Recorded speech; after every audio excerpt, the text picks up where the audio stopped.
Perjalanan jauh itu ditempuh seorang anak bernama Bilqis bersama pelaku penculikan. Kasus dugaan tindak pidana perdagangan orang (TPPO) terhadap anak di bawah umur.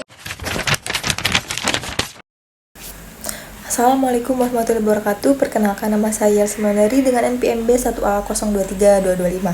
Baik, pada kesempatan kali ini saya akan membahas salah satu topik viktimologi tentang korban perdagangan anak. Di era sekarang, korban perdagangan anak itu semakin meluas. Maka dari itu, kita harus mengetahui bagaimana bentuk-bentuk korban perdagangan anak, modus pelaku dalam menjerat korban, dampak hingga cara pencegahannya. Baik, perdagangan anak itu merupakan satu kejahatan serius berupa eksploitasi anak di bawah umur 18 tahun. Eksploitasi itu dapat terjadi melalui sistem perekrutan, pemindahan, pengangkutan, hingga penampungan dengan tujuan tertentu seperti kerja paksa, eksploitasi seksual, hingga perdagangan organ. Menurut data, sekitar 1,2 juta anak menjadi korban perdagangan setiap tahunnya. Sekitar 30% korban trafficking adalah anak-anak. Sekitar 72% korban anak itu merupakan perempuan. Ini menandai bahwa ada kerentanan gender. Sekitar 160 juta anak itu menjadi korban kerja paksa setiap tahunnya. Data ini menunjukkan bahwa korban perdagangan ini bukan hanya masalah yang kecil, tapi menjadi masalah global yang sangat serius.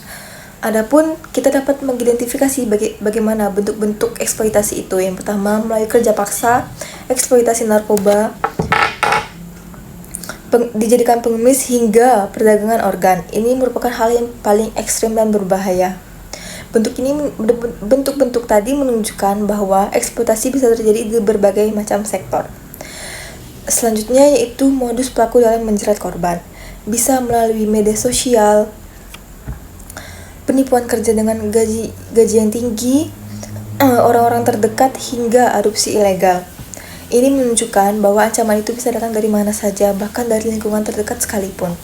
Adapun dampak yang dialami korban itu, korban dapat mengalami trauma psikologis yang berkepanjangan, putus sekolah yang sehingga kehilangan akses pendidikan, mendapati cedera fisik akibat kekerasan, hilangnya masa depan, hingga mendapat stigma sosial dari masyarakat.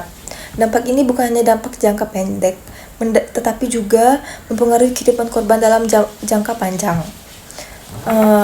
Perdagangan anak ini diatur dalam Undang-Undang Nomor 21 Tahun 2007 tentang Pemberantasan Tindak Pidana Perdagangan Orang dan Undang-Undang Perlindungan Anak.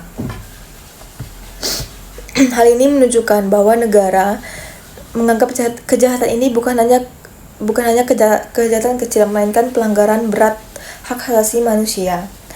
Kita sebagai masyarakat dapat berperan aktif dalam melakukan pencegahan dengan cara yaitu melakukan edukasi kepada anak dan masyarakat, membangun keterbukaan komunikasi dalam keluarga, mengadakan literasi digital, dan yang terakhir yaitu bisa dengan selalu waspada terhadap lingkungan sekitar. Pencegahan ini menjadi kunci utama dalam mengurangi angka perdagangan anak. Sekian yang dapat saya sampaikan, lebih dan kurang saya mohon maaf. Wabillahi taufiq wal hidayah. Wassalamualaikum warahmatullahi wabarakatuh.